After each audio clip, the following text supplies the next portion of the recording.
Hi friends, എല്ലാവർക്കും AJ's ക്രിയേഷൻസിൻ്റെ പുതിയൊരു എപ്പിസോഡിലേക്ക് സ്വാഗതം. നിങ്ങളെല്ലാവരും ആദ്യമായിട്ടാണ് ഈ ചാനൽ കാണുന്നതെങ്കിൽ സബ്സ്ക്രൈബ് ചെയ്യാൻ മറക്കരുതേ. അങ്ങനെ ബാലേന്ദ്രൻ്റെ റൂമിൽ നിന്നും അലീന ഇപ്പോൾ താഴേക്ക് ഇറങ്ങി വരികയാണ്. അലീനയെ നോക്കി തന്നെ വൈജയന്തിയും ബബിതയും താഴെ തന്നെ നിൽപ്പുണ്ടായിരുന്നു. അലീന വൈജയന്തിയെ കണ്ടുകൊണ്ട് ചോദിക്കുന്നുണ്ട്, മാഡത്തിന് ചായ എന്തെങ്കിലും വേണോ എന്ന്. നീ എന്താ എന്നെ കളിയാക്കുവാണോ എന്ന് വൈജയന്തി ചോദിക്കുമ്പോൾ അലീന പറയുന്നുണ്ട്, ഞാൻ കളിയാക്കിയതൊന്നുമല്ല, ഞാൻ എന്നും ചോദിക്കാറുള്ളതാണ്. ചായ വേണോ, കാപ്പി വേണോ, സ്നാക്സ് വേണോ എന്നൊക്കെ. വേണ്ട എന്ന് തീരുമാനിക്കുന്നത് മാഡത്തിൻ്റെ ഇഷ്ടം. ചോദിക്കേണ്ടത് എൻ്റെ കടമയല്ലേ. ഇത് കേട്ട് വൈജയന്തി പറയുന്നുണ്ട്, ഞാനേ കൈതിക്കൽ മാളിക വീട്ടിൽ നല്ല അച്ഛനും അമ്മയ്ക്കും ഉണ്ടായതാണ്. അല്ലാതെ നിന്നെപ്പോലെ ഏതോ ഒരു സ്ത്രീ എവിടെയോ പിഴച്ചു പെറ്റിട്ട് അനാഥാലയത്തിൽ കൊണ്ട് തള്ളിയതല്ല. അതുകൊണ്ട് തന്നെ എൻ്റെ സ്വഭാവത്തിന് അതിൻ്റേതായ ക്വാളിറ്റിയുണ്ട്. ഒരു വാക്ക് പറഞ്ഞാൽ ആ വാക്കേ ഉള്ളൂ വൈജയന്തിക്ക്. അതിൽ നിന്നും മാറാറില്ല എന്നൊക്കെ പറയുകയാണ് വൈജയന്തി. വൈജയന്തി ഇങ്ങനെയൊക്കെ പറയുന്നത് കേട്ട് ബബിതയ്ക്ക് വളരെയധികം സന്തോഷം ആവുന്നുണ്ട്. എന്നാൽ അലീന ചോദിക്കുന്നുണ്ട്, അങ്ങനെ നല്ല അച്ഛനും അമ്മയ്ക്കും ജനിച്ച നല്ല സംസ്കാരമുള്ള മാഡത്തിൻ്റെ ജീവിതത്തിൽ ഇതുവരെ ഒന്നും പിഴച്ചു പോയിട്ടില്ലേ? ഇത് കേട്ട് വൈജയന്തി ഒന്ന് ഞെട്ടുന്നുണ്ട്. എന്നിട്ട് ചോദിക്കുന്നുണ്ട്, പിഴച്ചു പോയെന്നോ? നീ എന്താ ഉദ്ദേശിച്ചത് എന്ന് ചോദിക്കുമ്പോൾ അലീന പറയുന്നുണ്ട്, ഇത്രയും നാളത്തെ ജീവിതത്തിനിടയ്ക്ക് ഒരിക്കൽ പോലും വാക്കും പ്രവൃത്തിയും പിഴച്ചിട്ടില്ലേ എന്നാണ് ഞാൻ ചോദിച്ചത്. ഇത് കേട്ട് വൈജയന്തി പറയുന്നുണ്ട്, മനസ്സിലായില്ല എന്ന്. അപ്പോൾ അലീന പറയുന്നുണ്ട്, അല്ല, അന്ന് ഗംഗാധരൻ സാറ് വന്നപ്പോൾ പറയുന്നുണ്ടായിരുന്നു, മാഡം ചെറുപ്പത്തിൽ കുതിച്ച് കൂത്താടി മതിച്ച് നടന്നതല്ലേ എന്നൊക്കെ ഇങ്ങനെ ചോദിക്കുന്നത് കേട്ടായിരുന്നു. അതിൻ്റെ കൂടെ ഒന്നുകൂടി പറഞ്ഞായിരുന്നു, നിൻ്റെ ആഗ്രയിലെ കഥകളൊക്കെ അറിഞ്ഞിട്ടുണ്ടെങ്കിൽ നിൻ്റെ മക്കൾ അവർ നിന്നെ മീനച്ചിലാറ്റിൽ കൊണ്ട് തള്ളുമെന്ന്. ഞാനത് മുഴുവനൊന്നും വിശ്വസിച്ചിട്ടില്ല. ഞാൻ ഇപ്പോഴും മാഡം നല്ലൊരു സ്ത്രീയാണ് എന്ന് തന്നെയാണ് വിശ്വസിക്കുന്നത്. ആ വിശ്വാസം മാറാതിരിക്കട്ടെ എന്നിങ്ങനെ മുഖത്ത് നോക്കി പറഞ്ഞിട്ട് അലീന അങ്ങ് പോകുന്നു. വൈജയന്തി ഒരക്ഷരം പോലും മിണ്ടാതെ ഇങ്ങനെ എന്ത് ചെയ്യണമെന്നറിയാതെ നിൽക്കുകയാണ്. ഉടനെ ബബിത ചോദിക്കുന്നുണ്ട്, അമ്മ എന്ത് പണിയാണ് കാണിച്ചത്? അവൾ ചോദിച്ചതിന് നല്ല മറുപടി അമ്മയ്ക്ക് കൊടുക്കാൻ മേലായിരുന്നോ? ഇത് കേട്ട് വൈജയന്തി ബബിതയോട് പറയുന്നുണ്ട്, അവൾക്കുള്ള മറുപടി ഞാൻ കൊടുത്തോളാം.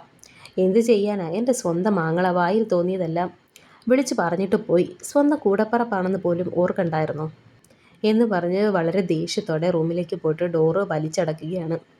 ഇതൊന്നും മനസ്സിലാക്കാതെ ഇങ്ങനെ അന്തം വിട്ട് നിൽക്കുകയാണ് ബബിത. അങ്ങനെ അലീന ഇപ്പോൾ അടുക്കളയിൽ ചായയും പലഹാരങ്ങളൊക്കെ ഉണ്ടാക്കിക്കൊണ്ടിരിക്കുകയാണ്. അങ്ങനെ ആ സമയത്ത് വൈജയന്തി വീണ്ടും അവിടേക്ക് ചെല്ലുന്നു. നീ എപ്പോഴാണ് അവിടേക്ക് പോയത് എന്നൊക്കെ ചോദിക്കുമ്പോൾ അലീന പറയുന്നുണ്ട്, ഞാൻ ബാർലറി വെള്ളം കൊടുക്കാനാണ് പോയത്.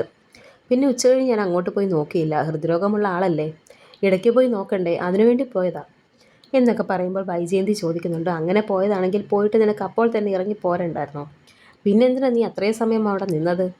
ഉടനെ അലീന പറയുന്നുണ്ട്, ആ റൂമിലിരിക്കുന്നത് വാഷിംഗ് മെഷീനോ ഫ്രിഡ്ജോ ഒന്നുമല്ല, ഒരു മനുഷ്യനാണ്. അതുകൊണ്ട് എന്തെങ്കിലും ചോദിച്ചിട്ടുണ്ടെങ്കിൽ അതിനുള്ള മറുപടി കൊടുക്കണം. ഉടനെ വൈജയന്തി ചോദിക്കുന്നുണ്ട്, അങ്ങനെ ഒരു മറുപടി കൊടുക്കാനാണോ നീ 3/4 മണിക്കൂർ എടുത്തത് എന്ന്. ഉടനെ അലീന പറയുന്നുണ്ട്, എനിക്ക് സാറ് പറയുന്നത് കേൾക്കാനേ പറ്റത്തുള്ളൂ, അതാണ് ഞാൻ ചെയ്തത് എന്ന് പറയുമ്പോൾ വൈജയന്തി പറയുന്നുണ്ട്, അത് തന്നെയാണ് പറഞ്ഞത്, ആ സാറ് പറയുന്ന കാര്യം മാത്രം അങ്ങ് ചെയ്താൽ മതി, നീ കൂടുതലൊന്നും ചെയ്യണ്ട. ഉടനെ അലീന ചോദിക്കുന്നുണ്ട്, അങ്ങനെ സാറ് പറയുന്ന കാര്യം മാത്രം ഞാൻ ചെയ്താൽ മതിയെങ്കിൽ ഞാനിപ്പോൾ ഉണ്ടാക്കിക്കൊണ്ടിരിക്കുന്ന ഈ ചായ ഞാൻ ഇവിടെ വെച്ച് സ്റ്റോപ്പ് ചെയ്യും. പിന്നെ ഈ വീട്ടിലെ ഒരു കാര്യവും ഞാൻ നോക്കില്ല, അടിക്കില്ല, തൂക്കില്ല, ഭക്ഷണം പാകം ചെയ്യില്ല, ഒരു കാര്യവും ഞാൻ ഇനി ചെയ്യാൻ പോകുന്നില്ല എന്നൊക്കെ അലീന പറയുമ്പോൾ ഇത് കേട്ട് വൈജയന്തി ഒന്ന് പേടിക്കുന്നുണ്ട്. എന്നിട്ട് പറയുന്നുണ്ട്, നീ ഇവിടെ ഭക്ഷണം ഉണ്ടാക്കിയില്ലെങ്കിൽ നീ സഹിതം ഇവിടെ പട്ടിണി കിടക്കേണ്ടി വരും. ഉടനെ അലീന പറയുന്നുണ്ട്, അങ്ങനെ ഞാൻ പട്ടിണി കിടക്കത്തൊന്നുമില്ല. അങ്ങനെ എന്തെങ്കിലും ഒരു സന്ദർഭം ഉണ്ടായിട്ടുണ്ടെങ്കിൽ ഹോട്ടലിൽ നിന്ന് പാഴ്സൽ വാങ്ങിത്തരാമെന്ന് സാർ എന്നോട് പറഞ്ഞിട്ടുണ്ട് എന്ന് പറയുമ്പോൾ വൈജയന്തിക്ക് ഒരുപാട് ദേഷ്യം വരുന്നുണ്ട്.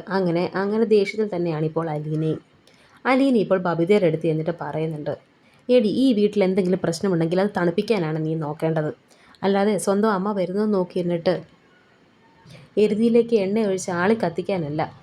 നീ നിൻ്റെ കാമുകനെ ഈ വീട്ടിൽ വിളിച്ചു കയറ്റി ബെഡ്റൂമിലേക്ക് കൂട്ടിക്കൊണ്ടു പോകുന്നത് പോലെയല്ല ഞാൻ നിൻ്റെ അച്ഛൻ്റെ റൂമിലേക്ക് പോകുന്നത്.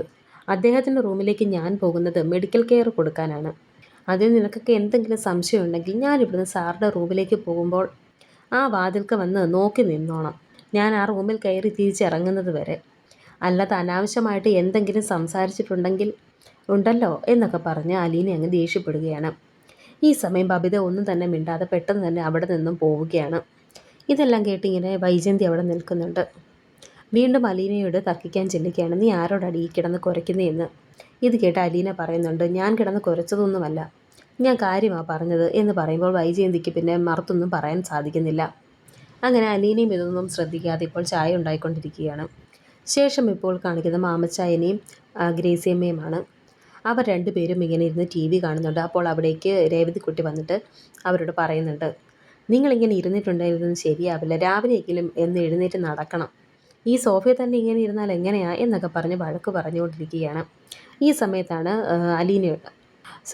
രേവതിക്കുട്ടിയുടെ ഫോൺ റിങ് ചെയ്യുന്നത്. ഉടനെ പെട്ടെന്ന് തന്നെ രേവതി ഫോൺ എടുക്കുകയാണ്.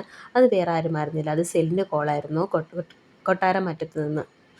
അങ്ങനെ സെലിൻ പറയുന്നുണ്ട്, ഞാൻ ടോണിച്ചൻ്റെ നമ്പർ കണ്ടുപിടിച്ചിട്ടുണ്ടെന്ന്, ഞാൻ ആ നമ്പർ അങ്ങോട്ട് അയച്ചു തരാമെന്ന് പറയുന്നുണ്ട്. അതായത് ഷെറിനെ കല്യാണം കഴിച്ച ചെറുക്കൻ്റെ പേരാണ് ടോണിച്ചൻ.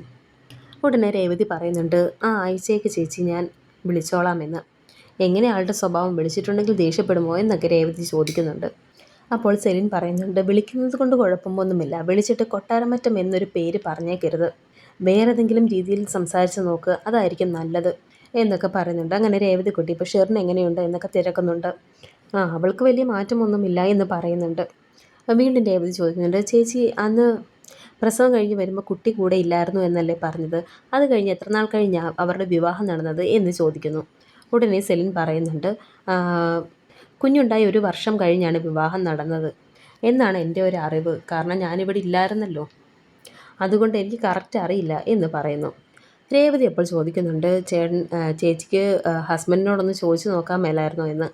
ഉടനെ സെലിൻ പറയുന്നുണ്ട്, ഞാൻ ഒരു തവണ ചോദിച്ചതാ, അപ്പോൾ എന്നെ വഴക്ക് പറഞ്ഞു, അതൊക്കെ അറിഞ്ഞിട്ട് നിനക്ക് എന്തിനാണെന്ന് ചോദിച്ചു, അത് പിന്നെ ഞാൻ ആ ചോദ്യമൊക്കെ നിർത്തി എന്ന് പറയുമ്പോൾ രേവതിക്കുട്ടി ചോദിക്കുന്നുണ്ട്, അവിടെയുള്ള എല്ലാ ആണുങ്ങളും ഇങ്ങനെ തന്നെയാണോ, ഭയങ്കര ദേഷ്യക്കാരാണോ, സ്ത്രീകൾക്ക് യാതൊരു വിലയും തരില്ലേ എന്നൊക്കെ ചോദിക്കുന്നു.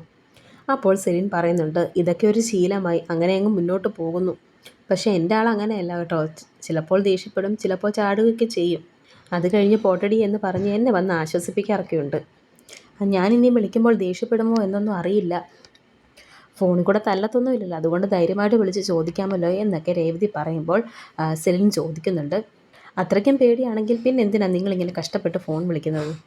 അപ്പോൾ രേവതിക്കുട്ടി പറയുന്നുണ്ട്, അതെന്താന്ന് പറഞ്ഞാലും ഞങ്ങളുടെ ജിജോച്ചായൻ്റെ കുഞ്ഞല്ലേ, ജിജോച്ചായൻ ഇപ്പോൾ ഇല്ല, ആ കുഞ്ഞിനെയെങ്കിലും കിട്ടുമായിരുന്നെങ്കിൽ ഞങ്ങൾ പൊന്നു പോലെ നോക്കിയേനെ എന്ന് പറയുമ്പോൾ സെലിൻ പറയുന്നുണ്ട്, എന്തായാലും വിളിച്ചു നോക്ക്, എന്നെക്കൊണ്ട് പറ്റുന്ന രീതിയിൽ ഞാനും കാര്യങ്ങളൊക്കെ കിട്ടുമോ എന്ന് നോക്കാം, അറിയുകയാണെങ്കിൽ ഞാൻ വിളിച്ച് പറയാം എന്നൊക്കെ പറഞ്ഞ് ഇപ്പോൾ അവർ ഫോൺ വയ്ക്കുകയാണ്. രേവതിക്കുട്ടി സംസാരിക്കുന്നതൊക്കെ അവർ രണ്ടുപേരും കേട്ടുകൊണ്ട് നിൽക്കുകയായിരുന്നു. അതുകൊണ്ട് തന്നെ അവർക്ക് ഇപ്പോൾ വളരെയധികം ആയിരിക്കുകയാണ്. ഈശ്വര, ഇനി എന്താ ചെയ്യുന്നത്, ആരോട് ചോദിച്ചാലേ ഈ വിവരങ്ങളൊക്കെ ഒന്ന് അറിയാൻ പറ്റുന്നേ എന്ന് പറഞ്ഞ് ഗ്രേസിയമ്മയും മാമച്ചായനും വളരെ ടെൻഷനോടെ നിൽക്കുകയാണ്. ഉടനെ രേവതിക്കുട്ടി പറയുന്നുണ്ട്, നിങ്ങളിങ്ങനെ ടെൻഷൻ ആകേണ്ട കാര്യമൊന്നുമില്ല, നമുക്ക് എങ്ങനെയെങ്കിലുമൊക്കെ അത് കണ്ടുപിടിക്കാം. എന്നിട്ട് പറയുന്നുണ്ട്, അവിടുത്തെ ആ മൂത്ത ചേട്ടനില്ലേ, അയാളുടെ ഭാര്യയോട് നമുക്കൊന്ന് വിളിച്ച് ചോദിച്ചാലോ, അങ്ങനെയാണെങ്കിൽ കുറച്ചുകൂടെ കാര്യങ്ങളൊക്കെ നമുക്ക് അറിയാൻ സാധിക്കില്ലേ എന്നൊക്കെ ചോദിക്കുന്നുണ്ട്.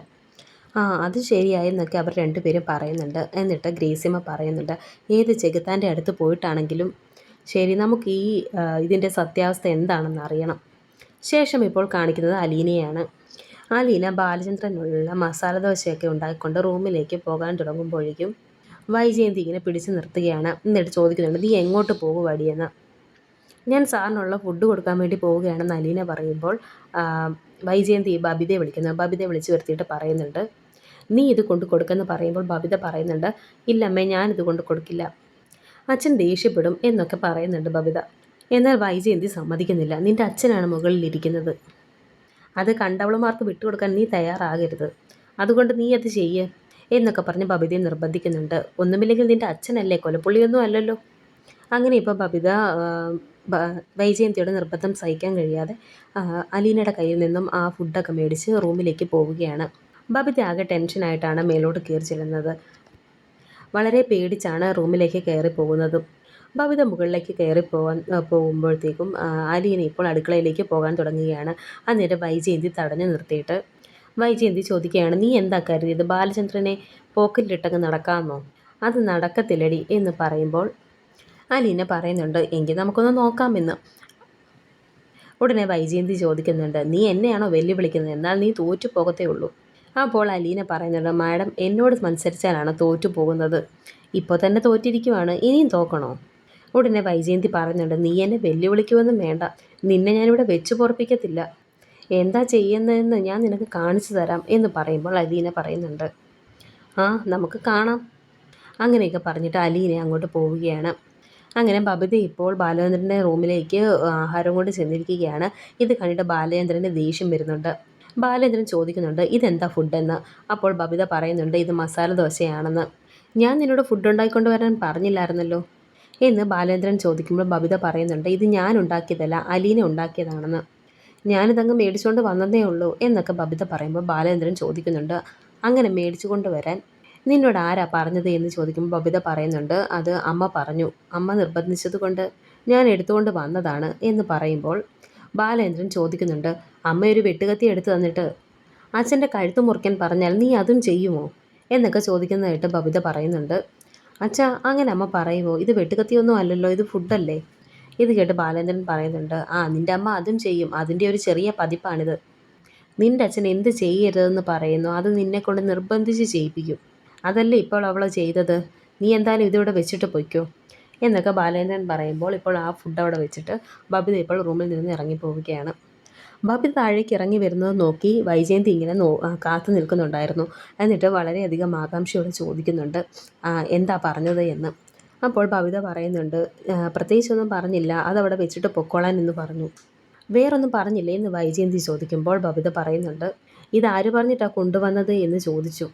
നിൻ്റെ അമ്മ പറഞ്ഞിട്ട് എൻ്റെ കഴുത്ത് കണ്ടിക്കുമോ എന്ന് ചോദിച്ചു, അങ്ങനെ ചോദിച്ചു എന്നും പറയുന്നുണ്ട് ബബിത. ഇത് കേട്ട് വൈജയന്തിയുടെ മുഖത്തെ സന്തോഷമൊക്കെ അങ്ങ് മാറുകയാണ്. എന്നിട്ട് ബബിതയോട് പറയുന്നുണ്ട്, ഞാൻ പറഞ്ഞിട്ടാ ചെയ്തേ എന്ന് നിന്നോട് അങ്ങനെ പറയാൻ ആരാ പറഞ്ഞത്? നിൻ്റെ സ്വന്തം ഇഷ്ടത്തിന് ചെയ്തതാണെന്ന് പറഞ്ഞാൽ പോരായിരുന്നോ? അതെൻ്റെ കടമയാണ്, അതുകൊണ്ടാണ് ചെയ്തത് എന്നൊക്കെ പറഞ്ഞാൽ പോരായിരുന്നോ എന്നൊക്കെ വൈജയന്തി ബബിതയോട് ചോദിക്കുന്നുണ്ട്. അമ്മ പറഞ്ഞ പോലൊക്കെ ഞാനങ്ങ് പറഞ്ഞു എന്ന് പറയുകയാണ് ബബിത.